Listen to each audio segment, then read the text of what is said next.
श्री कृष्ण गोविंद हरे मुरारी, हे नाथ नारायण वासुदेवा।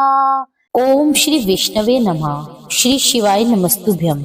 आप सभी को कार्तिक पूर्णिमा देव दीपावली की हार्दिक ढेरों शुभकामनाएं। श्री हरि का आशीर्वाद आप और आपके परिवार पर सदा के लिए बना रहे। आज की इस वीडियो में आप सुनेंगे कार्तिक पूर्णिमा के दिन सुनी जाने वाली कथाएं। कार्तिक पूर्णिमा को त्रिपुरी पूर्णिमा भी कहा जाता है। पहली कथा इसी से ही जुड़ी हुई है। पौराणिक कथा के अनुसार एक समय तारकासुर नाम का एक राक्षस था, जिसके 3 पुत्र थे, तारकश, कमलाक्ष और विदुनमाली। जब युद्ध में तारकासुर भगवान शिव के पुत्र कार्तिकेय के द्वारा मारा गया, तब अपने पिता की हत्या की खबर सुन तीनों पुत्र बहुत दुखी हुए। तीनों ने मिलकर ब्रह्मा जी से वरदान मांगने के लिए घोर तपस्या की। तीनों की इस घोर तपस्या से ब्रह्मा जी प्रसन्न हुए और उन तीनों के सामने प्रकट होकर उनसे कहा, मांगो, क्या वरदान मांगना चाहते हो। तीनों ने ब्रह्मा जी से अपने अमर होने का वरदान मांगा, लेकिन ब्रह्मा जी ने उन्हें इसके अलावा कोई दूसरा वरदान मांगने को कहा।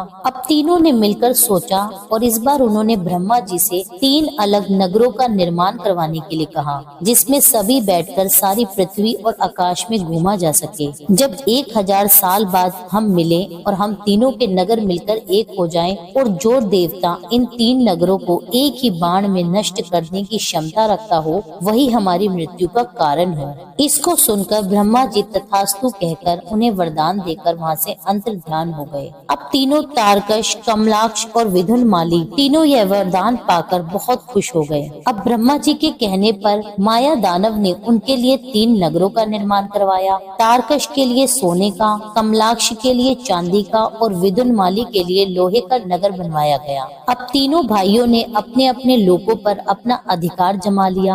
अब ये तीनों राक्षस अपने अपने लोक में बहुत उत्पात मचाने लगे। इधर इंद्र देवता इन तीनों राक्षसों से बहुत भयभीत हो गए और अपनी रक्षा के लिए भगवान शंकर की शरण में गए। इंद्र की सारी बात सुनकर भगवान शिव ने इन दानवों का नाश करने के लिए एक दिव्य रथ का निर्माण किया।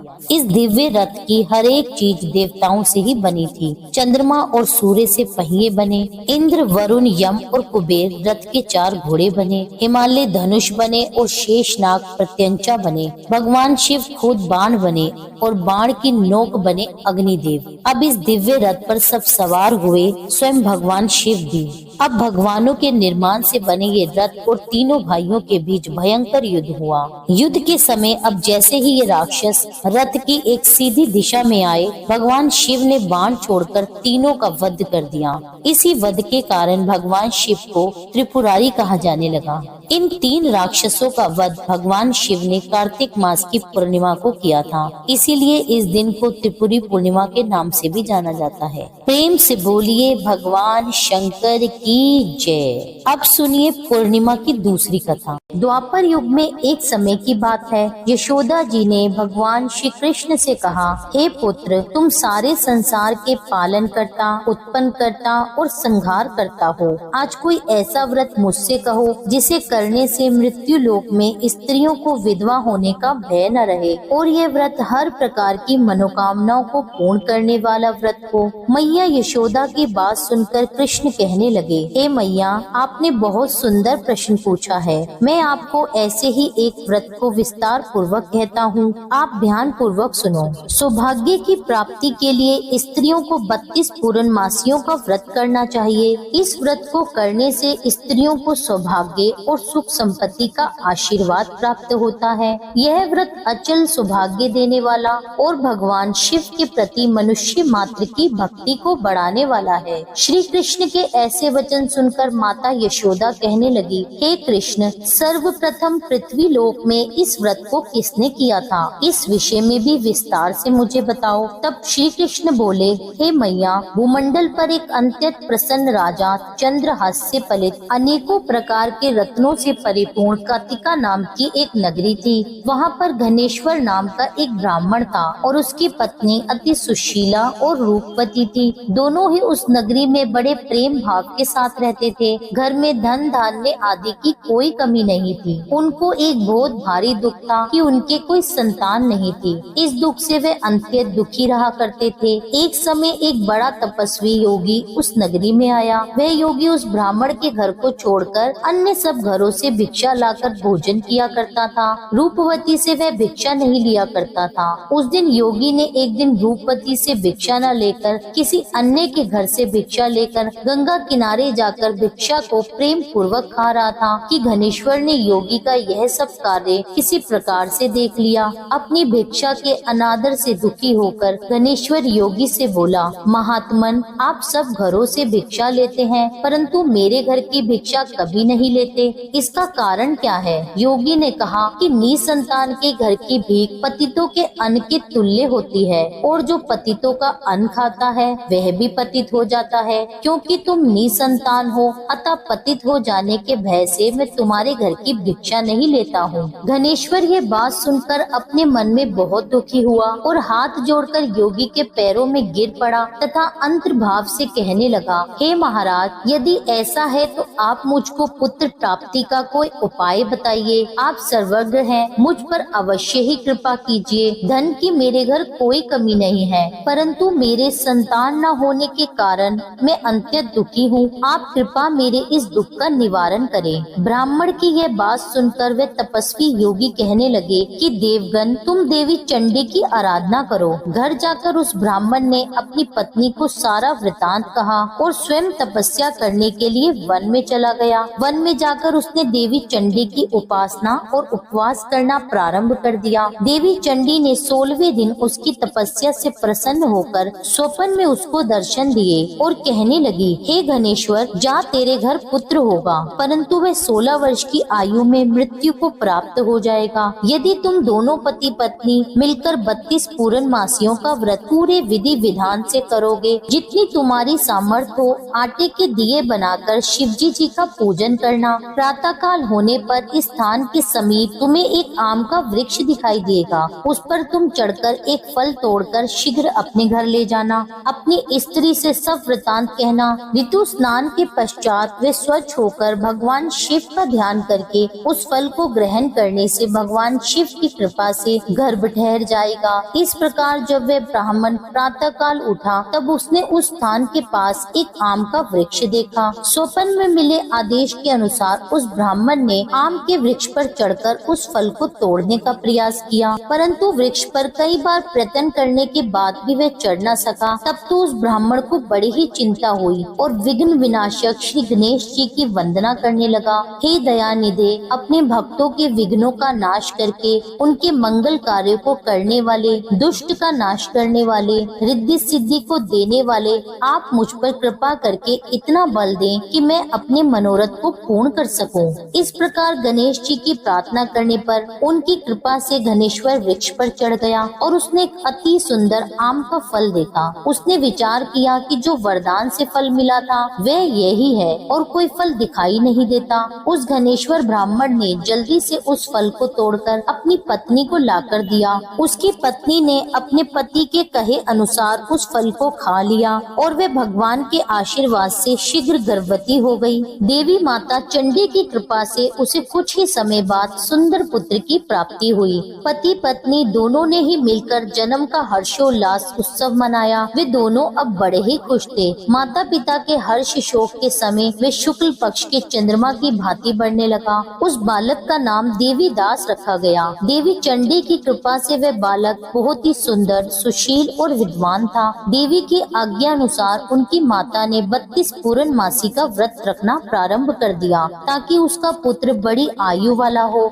जब देवीदास को 16 वर्ष लगा तब देवीदास के माता पिता को बड़ी चिंता हुई कि कहीं उनके पुत्र की इस वर्ष मृत्यु न हो जाए। इसलिए उन्होंने अपने मन में विचार किया कि यदि यह दुर्घटना उनके सामने हो गई तो वे कैसे इसे सहन कर पाएंगे। तब उन दोनों ने मिलकर देवीदास को उसके मामा को बुलाकर उसे पढ़ने के लिए काशी भेज दिया। सारा प्रबंध करके माता पिता ने काशी जाने के लिए देवीदास को एक घोड़े पर बिठाकर उसके मामा के साथ उसे भेज दिया, किंतु यह बात उसके मामा या किसी और से नहीं बताई कि देवीदास की उम्र कम है। गणेश्वर ने अपनी पत्नी के साथ पुत्र की दीर्घ आयु के लिए देवी चंडी का व्रत रखना प्रारंभ कर दिया। इस प्रकार दोनों ने मिलकर 32 पूर्णमासी का व्रत पूरा कर लिया। कुछ समय बाद एक दिन वह दोनों मामा व भांजे रात में विश्राम करने के लिए किसी गांव में ठहरे हुए थे। उस दिन उस गांव में एक ब्राह्मण की अत्यंत सुशील, सुंदरी, सुशीला, विदुषी और गुणी कन्या का विवाह होने वाला था। जिस धर्मशाला के अंदर वह और उसकी बारात ठहरी हुई थी, उसी धर्मशाला में देवीदास और उसके मामा भी ठहरे थे। संयोगवश कन्या को तेल आदि चढ़ाकर मंडप आदि पर जो कार्य किया गया, तब लगन के समय वर को धनुर्पात हो गया, जिसके कारण वर के पिता और परिवारजनों से परामर्श करके यह निश्चय किया गया कि यह देवीदास मेरे पुत्र जैसा ही सुंदर है। मैं कन्या का विवाह इसके साथ ही करा दूं और बाद में विवाह के अन्य कार्य मेरे पुत्र के साथ हो जाएंगे। ऐसा सोचकर वे देवीदास के मामा के पास जाकर कहने लगे कि यदि तुम थोड़ी देर के लिए अपने भांजे को दे दो, जिससे विवाह के लगन का सब कार्य पूरा हो सके। तब उसके मामा कहने लगे, जो कुछ भी मधु पर्क आदि कन्यादान के समय वर को मिले वह सब हमें दे दिया जाए, तो मेरा भांजा इस बारात का दूल्हा बन जाएगा। विचार विमर्श के बाद ब्राह्मण के पुत्र को विवाह में दूल्हा बनाकर मंडप में बिठा दिया गया। उसके साथ सभी विवाह कार्य रात्रि में विधि पूर्वक संपन्न हो गए। पत्नी के साथ वह भोजन नहीं कर सका और मन में सोचने लगा, मेरे बाद न जाने इस स्त्री का क्या होगा। ऐसा सोचकर वह बड़ा दुखी और उदास हो रहा था। तभी उसकी पत्नी ने पूछा कि क्या बात है, आप इतने उदास और दुखी क्यों हो रहे हो। तब उसने वो सारी बातें जो वर के पिता और उसके मामा में हुई थी उस स्त्री को बतला दी। तब वह कहने लगी, ये ब्रह्म विवाह के विपरीत है, ये कैसे हो सकता है। ब्राह्मण और अग्नि के सामने मैंने आपको ही अपना पति बनाया है, इसलिए आप ही मेरे पति हैं। मैं आपकी ही पत्नी रहूंगी, किसी अन्य की कदापि नहीं। तब देवीदास ने कहा, ऐसा मत कहिए, क्योंकि मेरी आयु बहुत थोड़ी है। मेरे पश्चात आपकी क्या गति होगी, इन बातों को अच्छी तरह विचार कर लो। परंतु वे दृढ़ विचार वाली थी,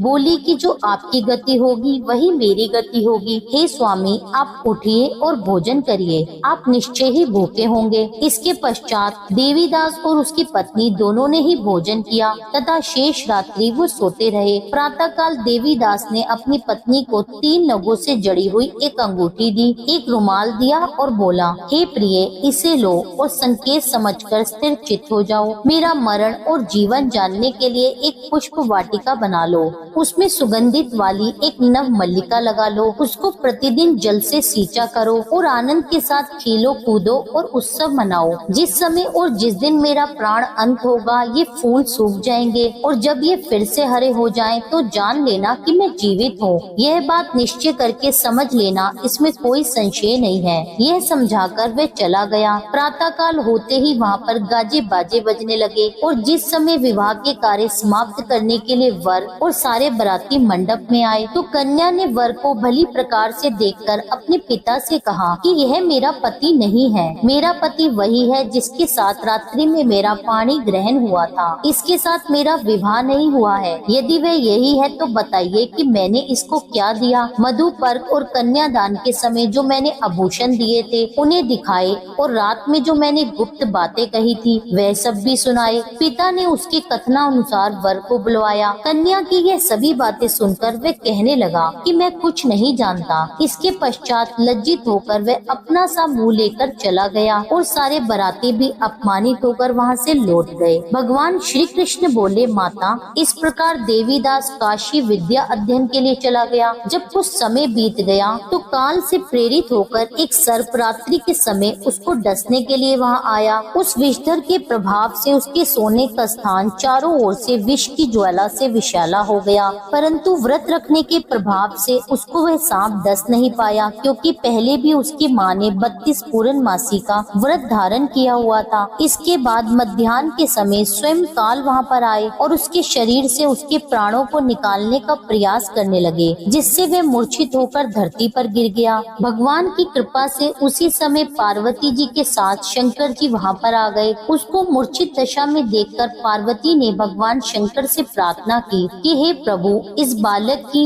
माता ने पहले ही 32 पूर्णिमा का व्रत किया है, जिसके प्रभाव से भगवान आप इसको प्राण दे। भवानी के कहने पर भक्त वत्सल भगवान शिवजी जी ने उसको प्राण दान दे दिया। इस व्रत के प्रभाव से काल को भी पीछे हटना पड़ा और देवीदास स्वस्थ होकर बैठ गया। इधर उसकी स्त्री उसके काल की प्रतीक्षा किया करती थी। जब उसने देखा कि उस पुष्प वाटिका में पत्र पुष्प कुछ भी नहीं रहे तो उसको अत्यंत आश्चर्य हुआ, और जब वे वैसे ही हरे भरे हो गए तो वे जान गई कि वे जीवित हो गए हैं। यह देखकर वे बहुत ही प्रसन्न मन से अपने पिता से कहने लगी कि पिताजी, मेरे पति जीवित हैं, आप उनको ढूंढिए। जब 16 वर्ष व्यतीत हो गया तो देवीदास भी अपने मामा के साथ काशी से चल दिया। इधर उसके ससुर उनको ढूंढने के लिए निकलने ही वाले थे कि दोनों मामा भांजा ठीक वहीं पर आ गए। उनको अपने घर आता देखकर उनके ससुर को बड़ी ही प्रसन्नता हुई और वे प्रसन्नता के साथ उन्हें अपने घर पर ले आए। उस समय नगर के सारे निवासी वहां इकट्ठा हो गए और सबने निश्चय किया कि अवश्य ही इसी बालक के साथ इस कन्या का विवाह हुआ है। उस बालक को जब कन्या ने देखा तो पहचान लिया और कहा कि यही वही है जो संकेत करके गए थे। तदुपरांत सभी कहने लगे कि भला हुआ जो ये आ गया, और सब नगर वासियों ने आनंद मनाया। कुछ दिन बाद देवीदास अपनी पत्नी और अपने मामा के साथ अपने ससुर के घर से बहुत सा उपहार आदि लेकर अपने घर के लिए प्रस्थान किया। जब वे अपने गांव के निकट आ गए तो कई लोगों ने उनको देखकर उनके माता पिता को पहले ही जाकर खबर दे दी कि तुम्हारा पुत्र देवीदास अपनी पत्नी और मामा के सहित आ रहा है। ऐसा समाचार सुनकर पहले तो उन्हें विश्वास नहीं हुआ, किंतु जब और लोगों ने भी आकर उनकी बात का समर्थन किया तो उनको बड़ा ही आश्चर्य हुआ। लेकिन थोड़ी देर में देवीदास ने आकर अपने माता पिता के चरणों में अपना सिर रखकर प्रणाम किया और उनकी पत्नी ने भी अपने सास ससुर के चरणों को स्पर्श किया। तो माता पिता ने अपने पुत्र और पुत्र वधू को अपने हृदय से लगा लिया और दोनों की आंखों में प्रेम अश्रु बहने लगे। अपने पुत्र और पुत्र वधू के आने की खुशी में गणेश्वर ने बड़ा भारी उत्सव किया और ब्राह्मणों को भी बहुत सी दान दक्षिणा देकर प्रसन्न किया। श्री कृष्ण जी कहने लगे कि इस प्रकार गणेश्वर 32 पूर्णमासियों के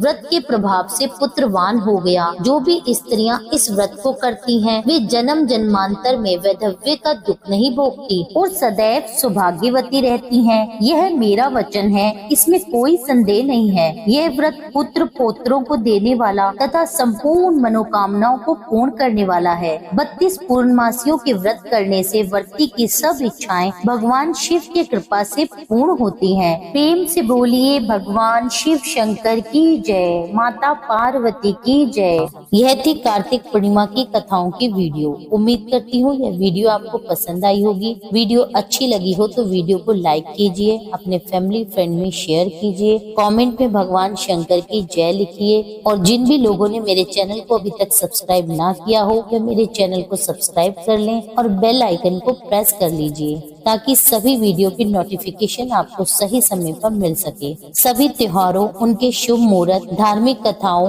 व अन्य सभी तरह की धार्मिक जानकारी आपको सही समय पर मिल सके। आपका मेरी वीडियो को लाइक करने, शेयर करने और मेरे चैनल को सब्सक्राइब करने से मुझे आगे वीडियो बनाने का नोटिफिकेशन मिलता है और मुझे मेरे चैनल को आगे बढ़ाने का सहयोग भी मिलता है। तो कृपया आप सभी से विनम्र अनुरोध है कि इसमें पूरा सहयोग दीजिए ताकि भक्ति से जुड़े हुए वीडियो सभी तक पहुंच सके, सभी भगवान का नाम ले सके, कथाओं को सुनकर आनंदित हो सके। आपका मेरी वीडियो में अंत तक बने रहने के लिए बहुत बहुत हार्दिक आभार। मिलती हूँ आपसे एक अगली वीडियो में, जब तक के लिए जय श्री राधे।